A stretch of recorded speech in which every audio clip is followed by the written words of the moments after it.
Good morning and welcome to the Jenks Center. We're very pleased to have with us today. Oh, I'm Judy Katz. I'm the administrator here. It's nice to see everybody on this gloomy day here. It's my pleasure to welcome Kathy Lund. Kathy's a founder and president of Mosaic Financial Advisors, LLC in Westford, Mass. She's a CPA and she's a certified financial planner with over 20 years in the financial services industry.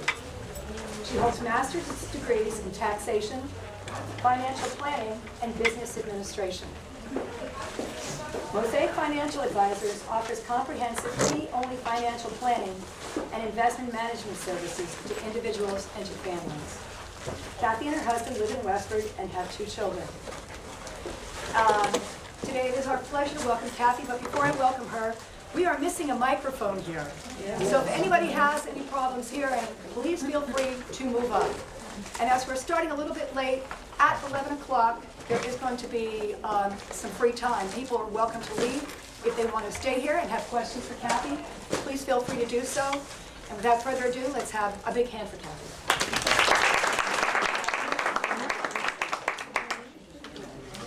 It is really a problem. Is it okay if I speak about this level? No. Oh gosh, move up. I'll scream as hot as I can. You know what? I'm going to close the doors too. Thank you. Yep. All right, I'll do what I can here. My name's Kathy Lund, and it's a real pleasure to be here because financial literacy for women is a burning passion of mine. I work with a lot of women in my practice, either in couples or as singles who are divorced or by widowed or by choice they're single. So they're on their own, they're needing to make their financial decisions on their own. And I really enjoy working with them. And I think it's important. It's a really important issue to me. So it's a great pleasure to be here. I frequently work one-on-one with people. So to have an opportunity to speak to this large group is a great pleasure for me. As Judy mentioned, I'm a CPA and I'm a certified financial planner. Mosaic Financial Advisors is my firm. And come on in. No, that's fine.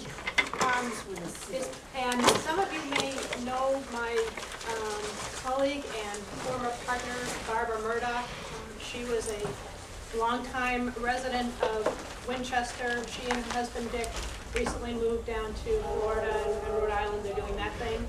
And she introduced me to Winchester, and I have quite a few clients here, and it's just a pleasure to be here. So our topic is women's financial issues, and it's great to see some guys here too. We're in a room full of interesting and smart women. Some of you may have or have worked in careers outside of the home.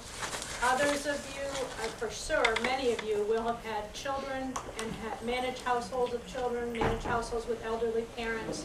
Some of you may work in community services or with volunteer groups, and you have financial experience, you have some experience in this area already. But I'm guessing there's a fairly broad spectrum of experience in financial matters here. So there may be people who've actually worked in the financial services industry and are very confident with investment management, with estate planning, insurance, education planning, retirement planning, cash flow, budgeting, all these categories of financial planning. You may be very confident, or not so much, or some areas more than others. But generally what I see in my practice when I work with women and men is that the events can turn things upside down pretty quickly. So you may be confident with what you're doing or comfortable in some areas, and suddenly there's a death in the family, there's a divorce, there's a death of a parent generating an inheritance. And that may sound like a good problem to have, but it gets complicated. And suddenly you're thrust into dealing with people in the financial services industry, and this is a vulnerable time. This is, you're making some pretty important decisions, and you feel uncertain or intimidated. So I'm very familiar with that phenomenon. Regardless, regardless of your own experience, you have life experience, and with life experience comes financial experience, just by virtue of living your life. Maybe you've had a parent who's passed away, and you've been the executor or the executrix. That's a big job, and you will have seen what happened in that process. Maybe someone's gone into a nursing home. You will have seen what happened there. You've probably done some work with Social Security, and that's going to be one of my big topics today. So you have financial experience, and one of the messages I want to give you is to trust that experience. We have a mic, so maybe that makes sense for me to put that on. Planner do for you. A financial planner tries to integrate what you know with what you can learn. And he or she will take you through the process of gathering your assets, as John Sullivan talked about, and looking at all the pieces and putting them together. Looking at the crazy ins and outs of the tax code or your estate plan, of your insurance policies, all these things that are complicated and complex. They give you technical knowledge, but basically you have the knowledge about what you want to do, what your goals are, what your objectives are with your money. That's what you need to hang on to, and that's what you need to communicate to your advisor when you're working with them, okay? So we're going to dive in here, and we've got a lot to cover, but we're women, so that's not a problem. So we're going to race right through it, okay? And I'm sure the guys will hang on as best they can. So let's take a look at where we're going with this. We're going to first articulate some of the planning challenges that women face. Then I'm going to look at 3 subject matters, and this is a lot of material to cover. I'm very tight on time. I'll do what I can to cover what we have. I think they're all really, really important issues for women. If I go over the time that you tolerate and you want to go visit outside, no problem. Just feel free to get up and leave. Topics are Social Security planning, basics of investments, and long-term care. Okay? So those are the things that I've picked here. They're very different from each other, but they share the common bond that they're very important to women, in my opinion and my experience. So I hope we can hold questions to the end just because there's so little time. But I will be here during your break and after, and please feel free to come find me if you have a specific question. I've given you handouts here to try to have you kind of participate and engage in this conversation so that as we're going through, you make your notes on this, you jot down any questions you have and jot it down in the area that so you can kind of come back to what you were thinking with that question, okay? Here we go. So I'm not a big fan of gender financial planning. I don't believe in tying a pink bow around financial issues for women. These are financial issues that affect men and women equally, but not equally. They affect men and women.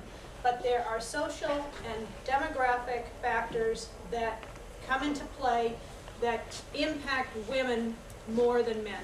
And so we have to be aware of that. And that's where I work with my women clients on just trying to get a handle on those issues.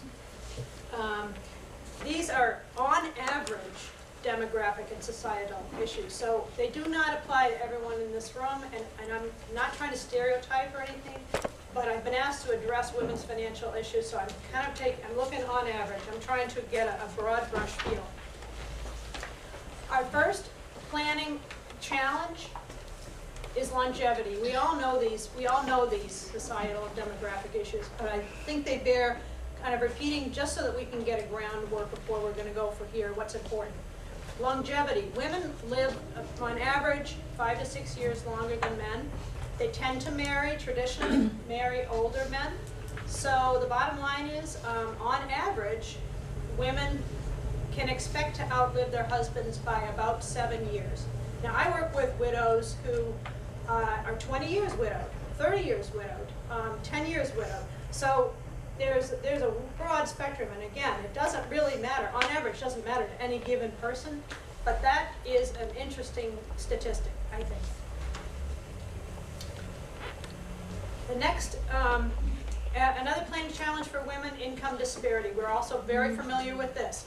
Women still, on average, earn 75% of what men earn. And tend to be reluctant to ask for raises. So over a lifetime, over a career, that takes its toll. Women tend to lean toward careers that accommodate part-time work and flexible hours. I know I did when the kids were young. Moving in and out of the workforce for child rearing or for elder care. And if you're in and out of the workforce over the period of your career, then what's going to take a hit? Your insurance, your benefits, and your retirement planning. Finally, the final planning challenge is a healthcare trap, I call it. Women live longer, they need more money, and they need more money for health insurance and health issues in later years.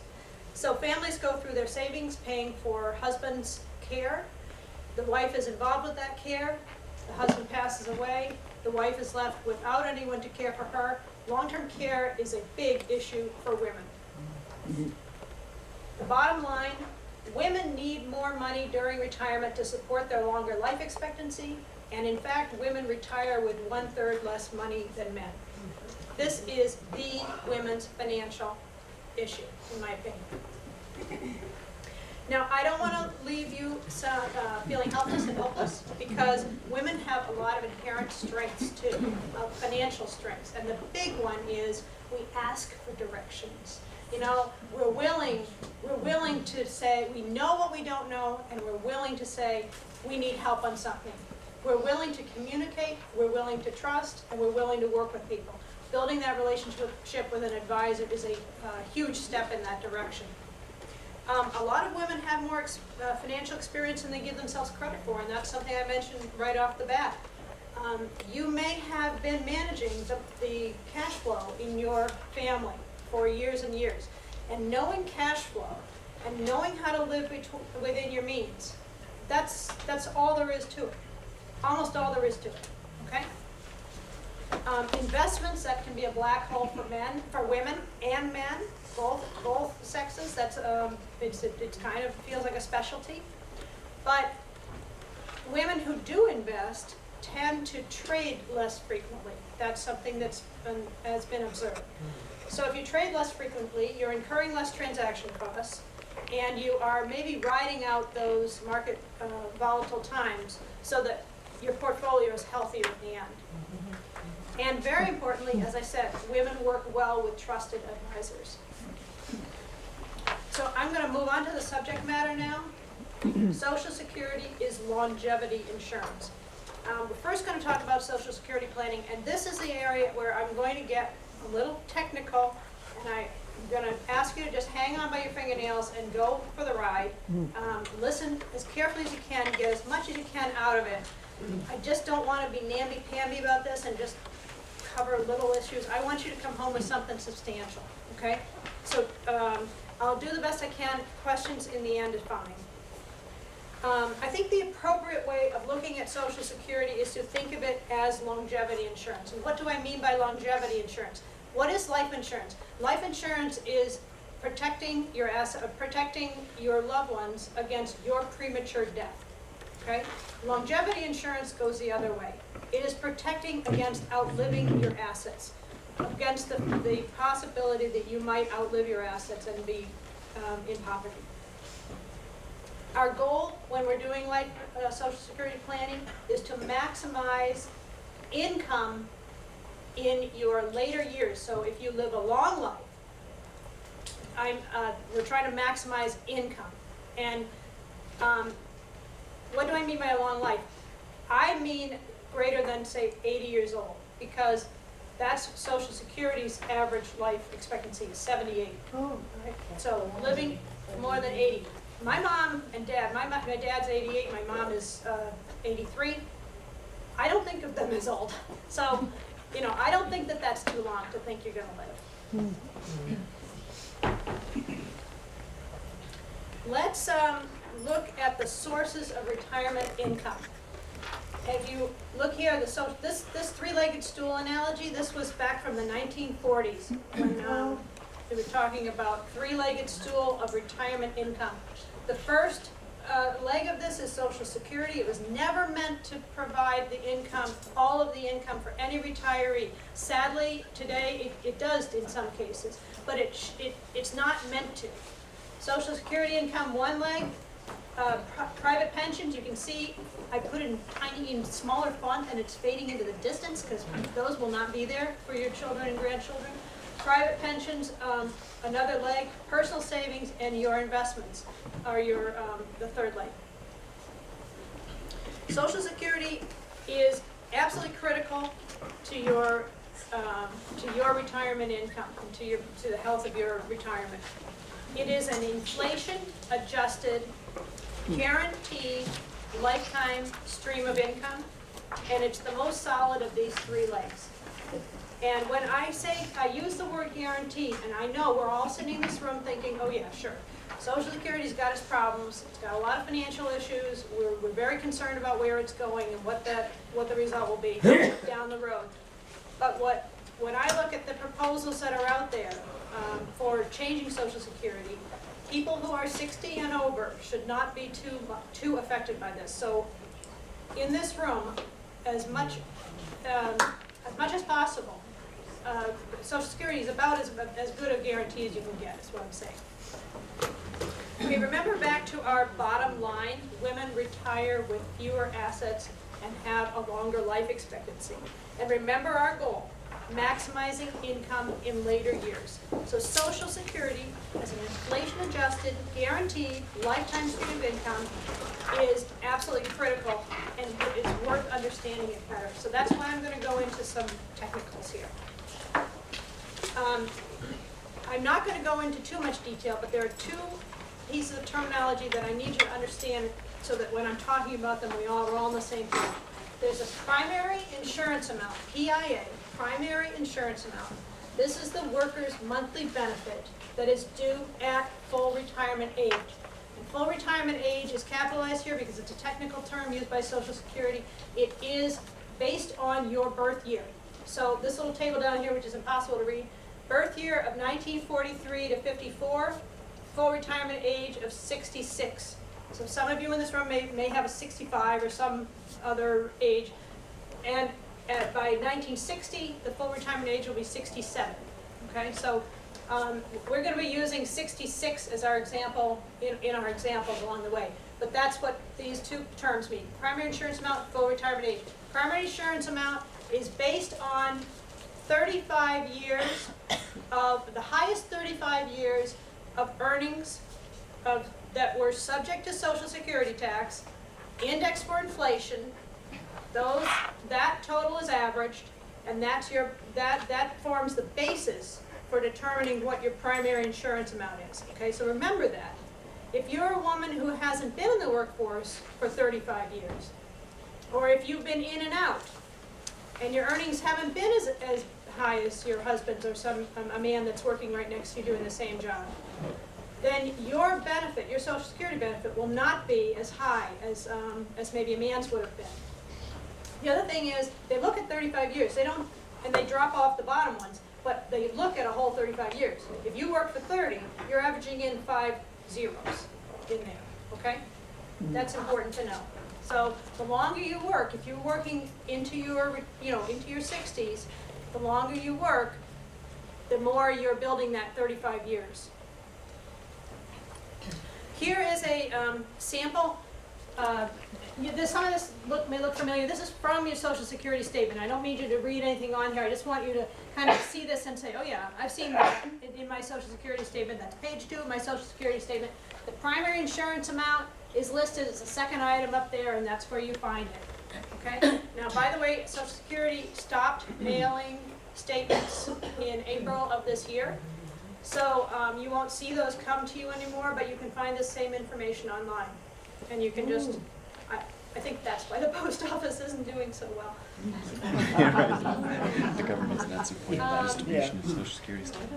Okay, with that very little bit of background, we're going to move into some of the planning points. So I'm sure you're all aware, at age 62, you can start taking Social Security benefits on your own record. However, benefits are permanently reduced if you start taking Social Security before your full retirement age, whatever that may be. We're going to use 66, but yours may be different. And delaying claiming benefits after your full retirement age can give you an actual increase in your benefit. up until age 70. So claiming before your full retirement age can permanently result in a lower standard of living for the rest of your life. And deferring that decision, deferring the claiming, can result in potential for increasing your standard of living. All right? And yet, we may know that, and yet 2/3 of people claim early. Okay? That's really an important statistic. So let's look at some numbers. Here's a graph showing the impact of the decision of when to take the claim. This is, let's say this is a woman with a full retirement age of 66. Her primary insurance amount is $1,000. So if she takes her benefit at age 62, there's a permanent reduction of 25%. Okay? Instead of $1,000 per month benefit, she's getting $750. And that's for the rest of her life. You can't change that. Well, you can change it by working more, but you can't really change it. You're pretty much locked in here. If she reaches age 66, she doesn't take until age 66, but she just continues to defer, each year she gets 8%, an 8% increase. Now, I don't know, I manage money. If I could give you a guaranteed 8% return on your money, I mean, people would be knocking on my doors pretty seriously, and I'd be doing pretty well myself. Now let's think about if our if our retiree continues to work. If she decides, okay, I know I can take my benefit here, so I'll just take it, but by the way, I'm going to keep working. Well, and actually some people do that. If you do that, what's going to happen is, on the plus side, you may be increasing your 35-year earnings history. That might be a benefit to you. But on the downside, if you have, on the downside, there's something called an earnings test. And the Social Security will look at if you earn more than a certain amount in that year, $14,160 in 2011. If you earn more than that amount, they start taking $1 out of every $2 of the benefit. Our workers' benefits are actuarially calculated. So if you're taking your benefit at age 62, or you're waiting until age 70, you should receive the same amount if you die at the life expectancy. If you wake up that next morning, you're still alive, you want the bigger benefit. But if you drop dead at age 78, approximately, then you don't care. The decision is irrelevant to you. You could do either 62 or 70, it's fine. Problem is, we don't know when we're going to die. And the problem is that what you're trying to protect against is that catastrophic situation of outliving your assets. So this is why I stress Social Security as longevity plan insurance. It is not, don't think of it in break-even terms, okay? So if the women's financial issue is living longer with less resources, then this is really important, okay?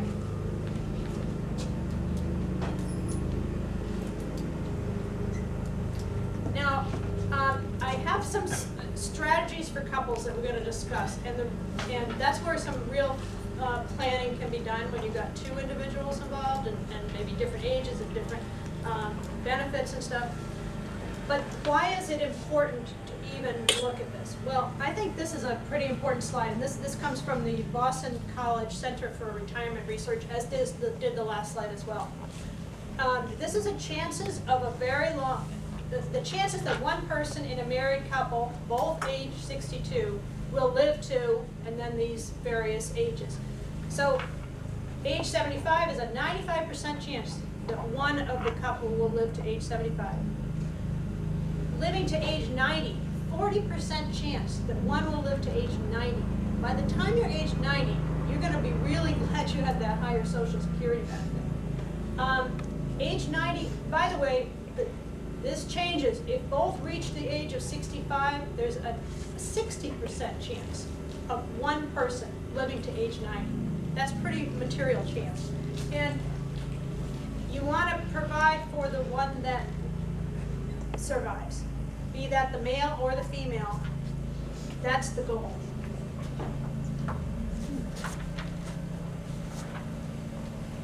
Okay, next we're going to walk through a couple of examples looking at survivor benefits.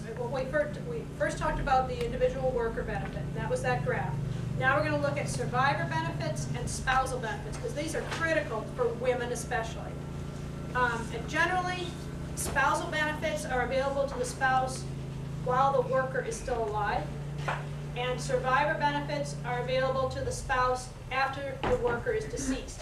And don't forget, divorcee spouses are eligible for survivor benefits and spousal benefits as long as there's a 10-year marriage. So if you've had 3 10-year marriages, you can take your pick and choose. You can only take one, but you can take the biggest one. All right? So when you're talking to your planner, when you're talking to a financial planner, you're talking to Social Security. I was married previously. These are the marriages. These are the Social Security numbers. What are my benefits? Don't forget that. Okay. Okay. We're going for me to tell you rules. So we're going to pick on Fred and Flora. They're both age 62. Fred's primary insurance amount, $1,000 a month. Flora has her own $800 a month benefit. And both of them have a full retirement age of 66. Fred dies. He is not yet claiming benefits. That is key. What can Flora receive?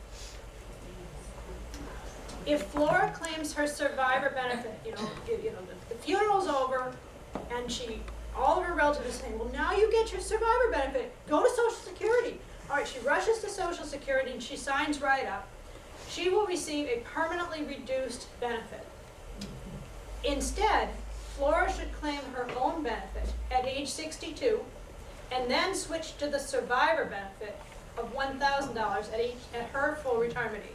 You see how that works? When you have couples, you can do this strategy of starting with one, switching to the other when it's appropriate. It's really, there's a lot that can be done here, and I mean, this is very simplistic, but you get the flavor of it. By the way, if Fred had been taking remember how I stressed he had not claimed benefits yet? If Fred had claimed his benefits already, or let's say he decided, he's diagnosed with a terminal illness, and Flora and Fred are sitting there saying to themselves, oh my gosh, we should apply for Social Security now, so we at least get something out of this. You've got 6 months to live, we'll get 6 months of benefit. If he does that, what he's done is permanently reduced her survivor benefit. So it's actually preferential to not have him claim at under full retirement age. If there's a diagnosis of a terminal illness, let that survivor benefit grow so that the spouse will have access to that later in life. Does that make sense? Mm-hmm. Let's turn to spousal benefits. So the spousal benefit, here are a few rules on this. Spousal benefit is equal to up to 50% of the worker's primary insurance amount, depending on the spouse's age when claiming. Okay, so if the spouse is under full retirement age, the benefit is reduced. So if there's an age differential, and you've got 62 and 66, if she claims before she reaches her full retirement age, it is reduced. All right. The worker must file for benefits.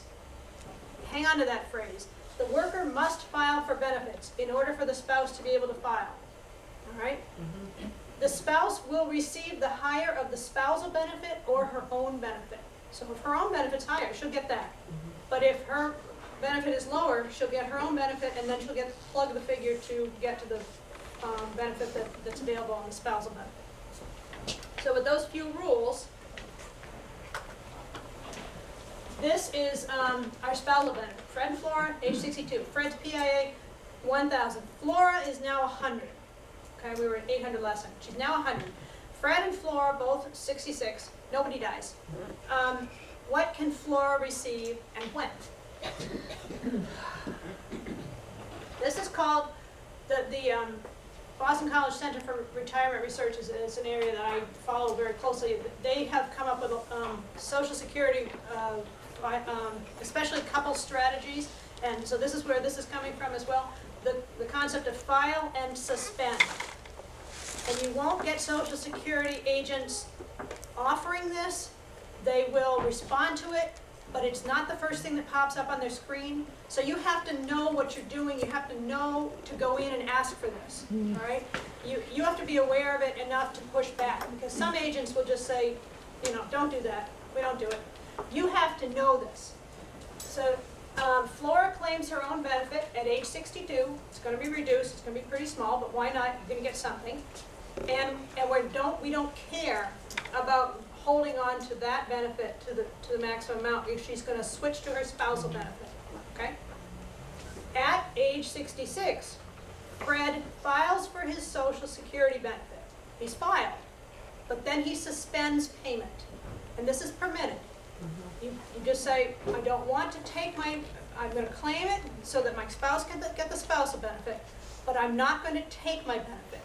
I'm going to let it continue to earn those deferred credits that we saw, that 8%.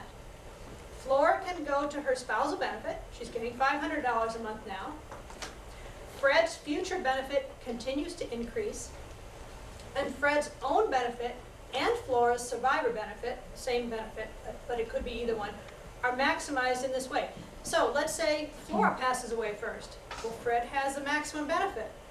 Let's say Fred passes away. Flora has the maximum benefit as a survivor. Okay? So you've allowed Fred's, the larger of the two benefits, to grow to the maximum amount. So it's benefiting either one, whoever survives. I'm not going to go into much detail here. I just want to, if there are divorcees in here, just be aware that the divorcee piece is important.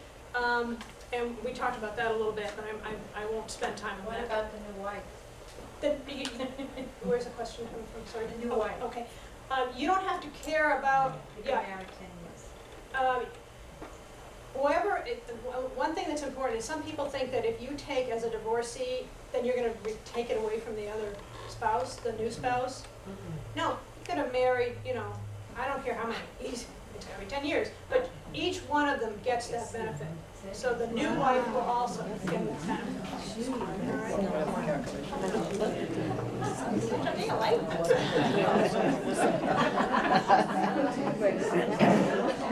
All right, now we're going to, that's it, that's Social Security. That's all I'm going to say about Social Security. That's a complicated issue. The next couple of issues are not quite as in-depth, so you can take a breather.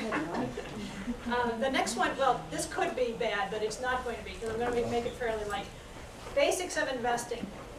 This could be, of course, many hours of discussion, but I'm going to just touch on a few things that you may have heard in the press, or you're familiar with anyways, but try to understand the reasoning why, okay? So you've heard diversification, volatility, taxes, investment expenses, and inflation. You've heard this stuff, but let's just take a look at that and refresh ourselves. It's an area where a lot of women and men feel overwhelmed and intimidated. So it's worth having some exposure to. Okay, I'm going to go back to our stool here because remember we talked about Social Security being key. Well, the personal savings is also very, very critical.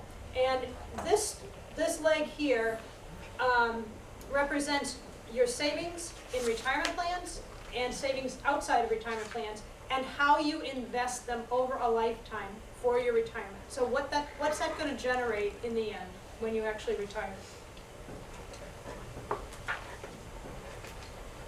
Okay, you're going to just get an impression on this. I'm not going to ask you to look too closely, but I'm just going to touch on the basics, and I'm going to pick on this little slide here to tell a story.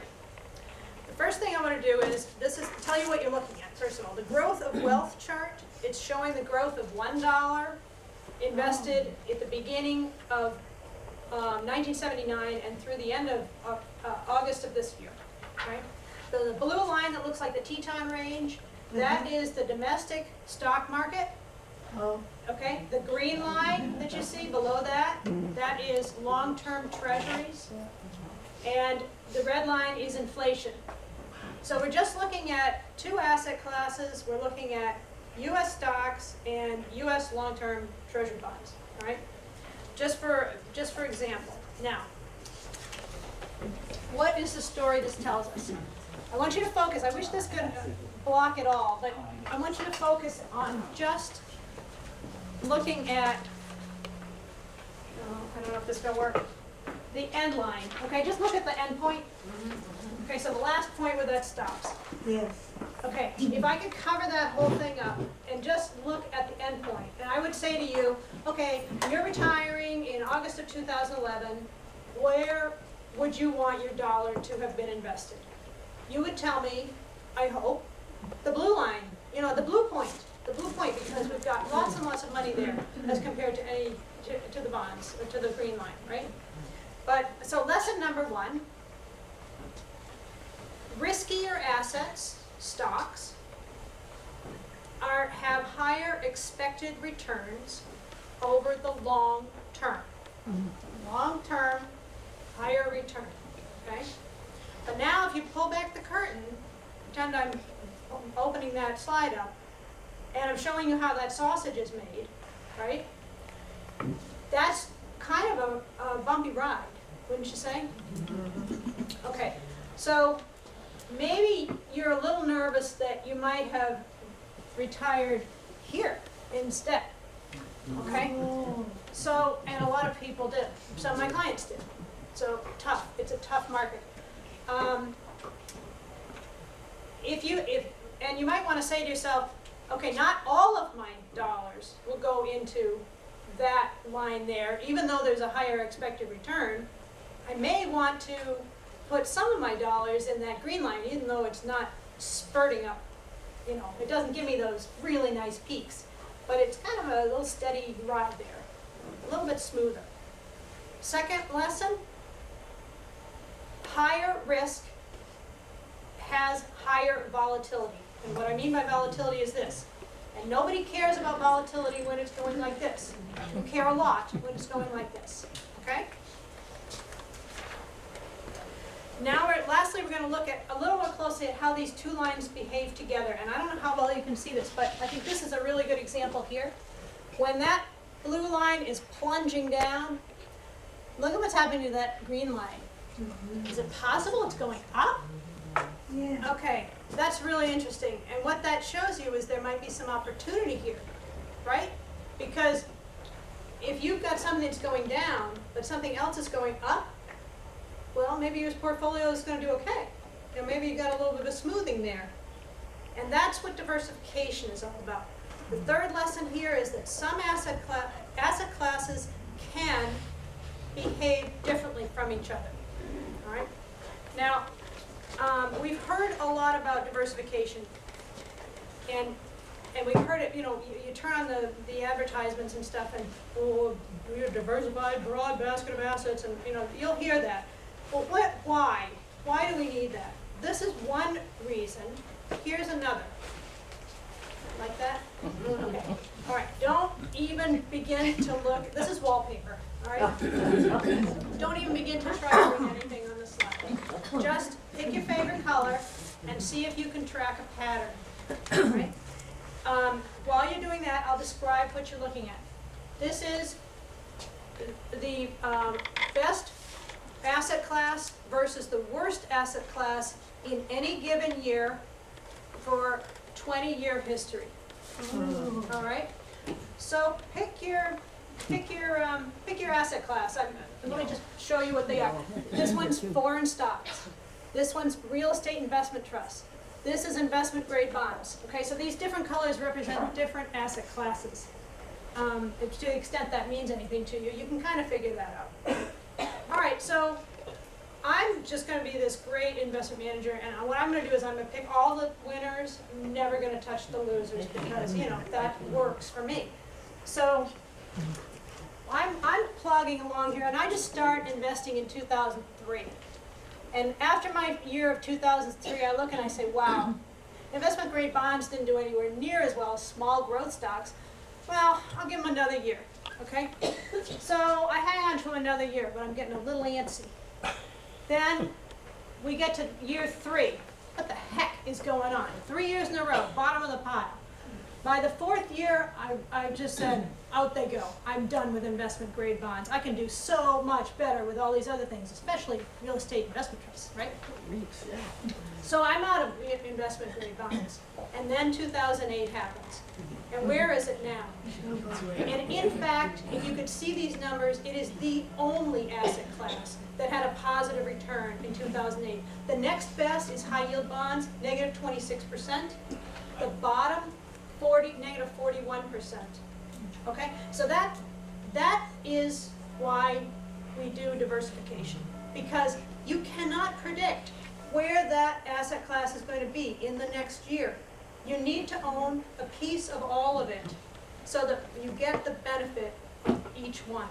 And I will also note, if you could see these numbers, this is 4%, 4%, can't even read it, 2, 4. So these are all positive numbers at the bottom of the heap here, okay? So it's not as if what you've got here is you're giving it yourself some stability there. You're riding out that, you're smoothing out that ride. Okay. That's it on investment basics. That's all I'm going to say. But those are important concepts, and you're going to hear them from your advisor.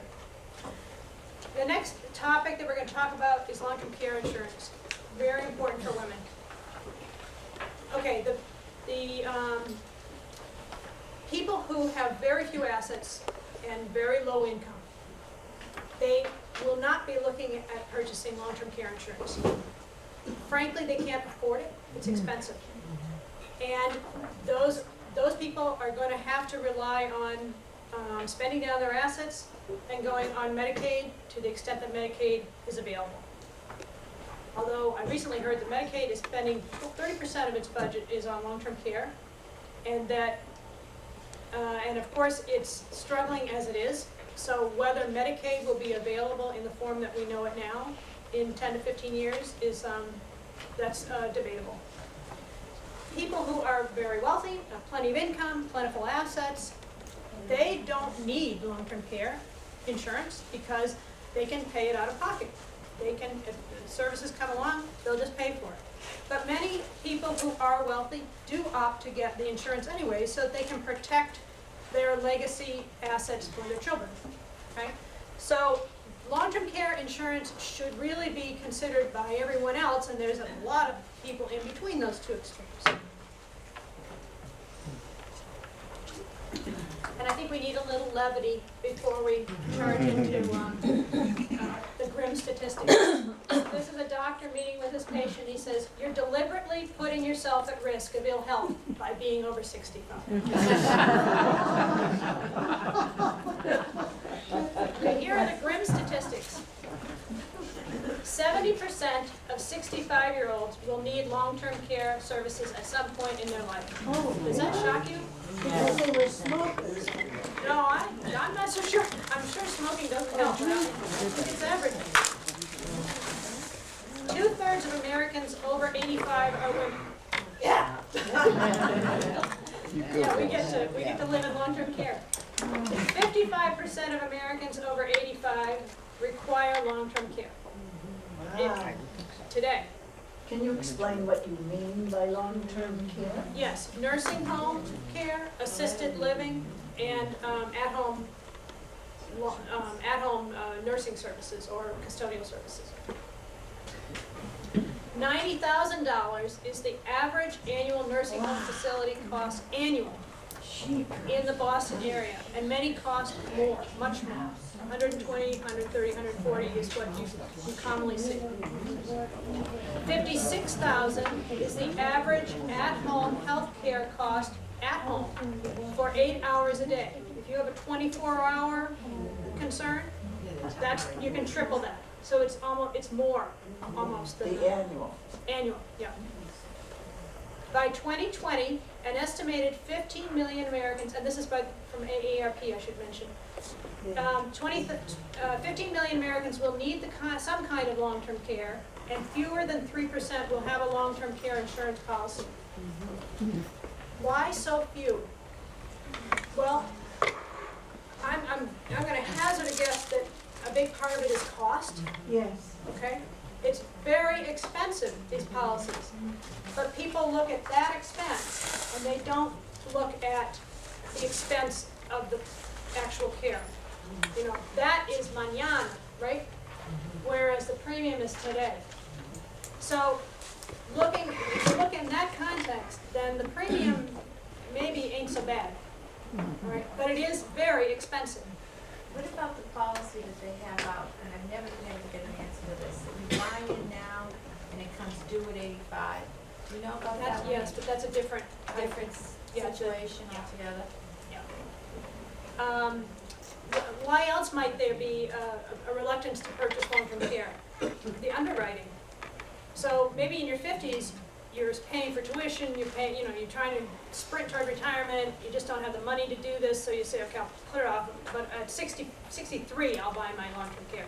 But then, a lot of people, or some people may have been diagnosed with situations that, with illnesses or conditions that don't allow them to be eligible for long-term care.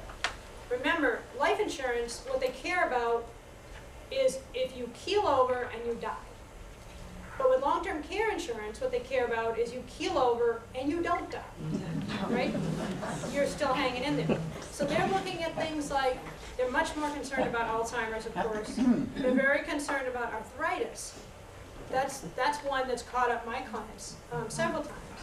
Is that, you know, they have some aches and pains and stuff, and we're in the process of getting that insurance in place, and all of a sudden the doctor, don't go to a doctor right before you're buying long-term care. Just wait until you don't want that diagnosis in it. All of a sudden they're diagnosed and the long-term care is no longer available. And the other reason why people may have such a low incidence of purchasing this policy is because of some misunderstandings about what available funds there might be. So what other sources do I have for getting long-term care coverage? And here are some of the things that people think may be relevant. Health insurance. Well, health insurance will cover some rehabilitative costs. So for instance, you've been in an accident, you had a stroke, you've had an injury, and you need to go into a rehab situation for a short period of time. But they're looking for progress to a goal. They want to get you back on your feet. If you don't get back on your feet, they kick you out of the services. Like physical therapy, have you ever had that? They're looking to meet a goal, and if you plateau and you can't get any better from there, they just stop offering coverage. Medicare or Medicare supplement. This can be confusing because there is a little bit of coverage for this, but it's based on a lot of conditions. First of all, you have to have had a 3-night stay in a hospital, and then you have to go directly into a skilled nursing Medicare approved facility, and you have 20 days of coverage, and after that 20 days you may have some partial coverage for days 21 through 100, and after that you don't have any coverage. There's very limited at-home coverage, and there's no custodial care, which is like non-skilled care. What about Medicaid? Well, we talked a little bit about Medicaid. You have to be basically destitute in order to be able to qualify for Medicaid. 2,000 in assets for a single, 3,000 for a couple, plus a house. But the house gets a lien on it, so when that house is sold, the assets come back to the state. And the income limits are also very low. So the asset and income test, they're very low. You don't want to live there if you don't have to. And also, there could be some difficulty with actual available services. And the last thing, this is an acronym, CLASS is an acronym for, you can read it there. It's the public option in the 2010 healthcare law for long-term care insurance, if any of you are familiar with that. It's in the healthcare law, but unfortunately, just last week, the Secretary of Health and Human Services came out with an assessment that it is not financially viable. So the administration is not expecting to go forward with this. And that should be like pretty scary for the rest of us, because if we can't do that at a government level, if we can't provide long-term care insurance at the government level, I mean, that's first very scary for Medicaid, because then all those people are gonna land in this safety, this ultimate safety net. And it should be a little scary to the rest of us, that we are gonna have to do this on our own. But in the end, what that means is we're back to the private insurers, the private long-term care insurance companies.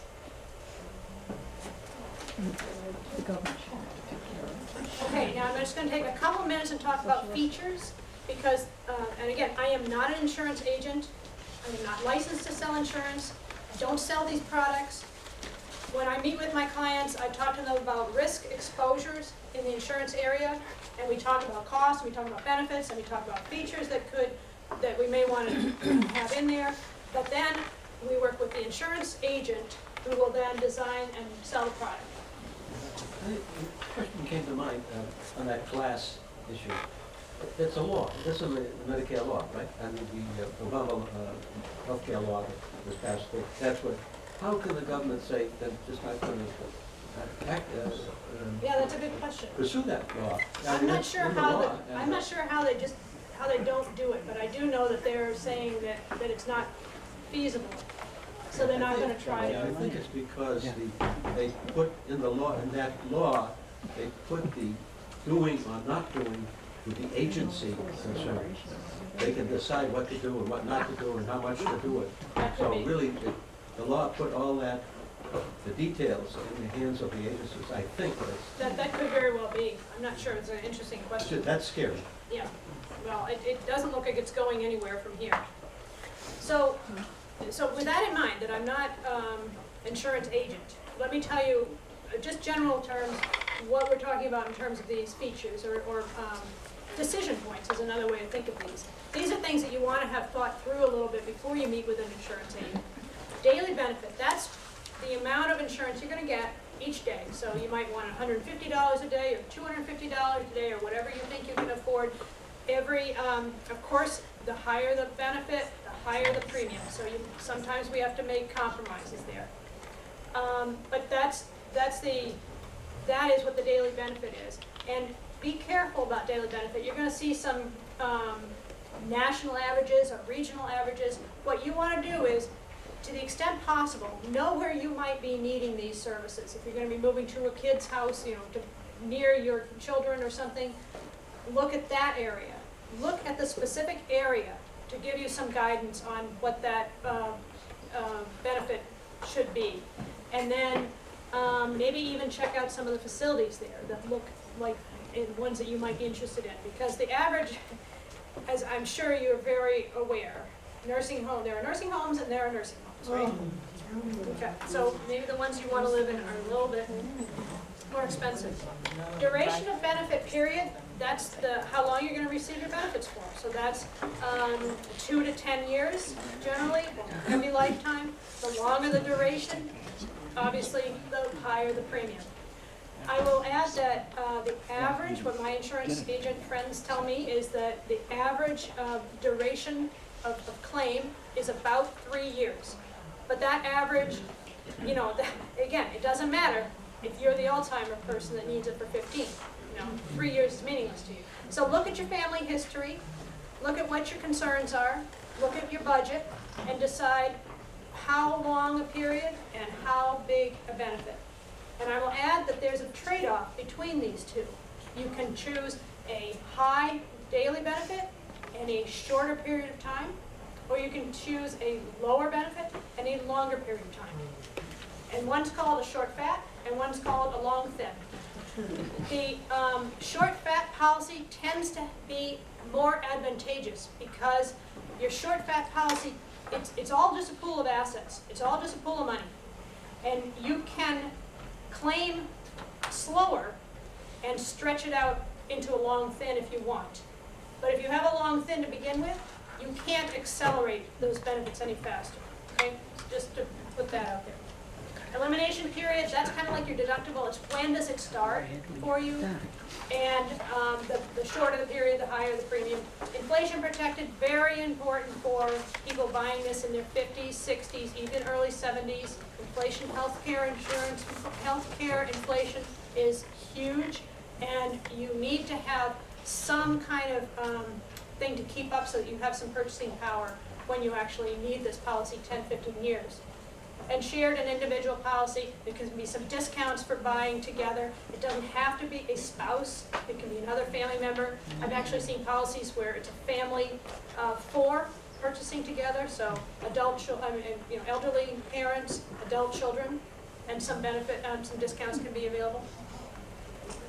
And then I'm just going to mention, this is a newish kind of product that you might want to discuss, because it's a different way of financing these long-term care policies. I actually have a client who had a stinker of a deferred variable annuity. Very high fees, lousy deal.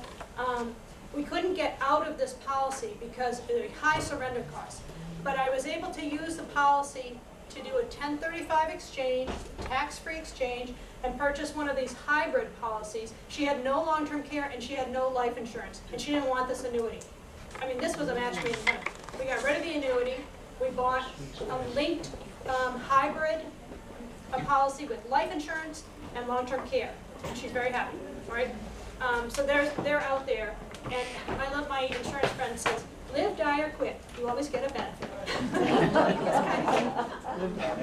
Okay, all right, we're done. Now, I just want to talk about how to work with an advisor for 2 seconds. You've got a whole program on how to choose an advisor, very important. So this is just kind of dovetail into that. I didn't want to spend any time repeating anything or going over something you've already seen or will see. So really, there are just two words when you're working with an advisor: trust and communication. Trust, this is a relationship of trust. Make sure you can trust your advisor. Integrity, integrity and background and competence, ability to talk with them, is answering your questions, are you getting what you need out of this relationship, and communication. Communication goes both ways. You want an advisor with 2 ears and 1 mouth, and who uses them proportionally, all right? And you want an advisor who's going to listen to you carefully, who's going to hear your questions, who respects that you have a story to tell and that your values are important. And then you want an advisor who will act on that. And for your part, you need to be forthcoming. You need to tell your story. You need to be prepared to ask questions and not be intimidated. And you need to be careful about how you communicate. Because we women, we talk like this, you know, oh yeah. We're like this the whole time. And you're thinking, yeah, I got about 25% of that. I'm listening to you, but I really have no clue what you're saying. You know, I'm with you. And, you know, I'm going to go home, I'm going to read your stuff, I'm going to talk to my kids, and then maybe when I come back next time, I'll have some decent questions for you. And the advisor's sitting there going, she is so on board. We are going to implement today. Clear my schedule, and we're doing this. Okay, so there's a little disconnect there. Just be careful that, you know, you're talking to each other, all right?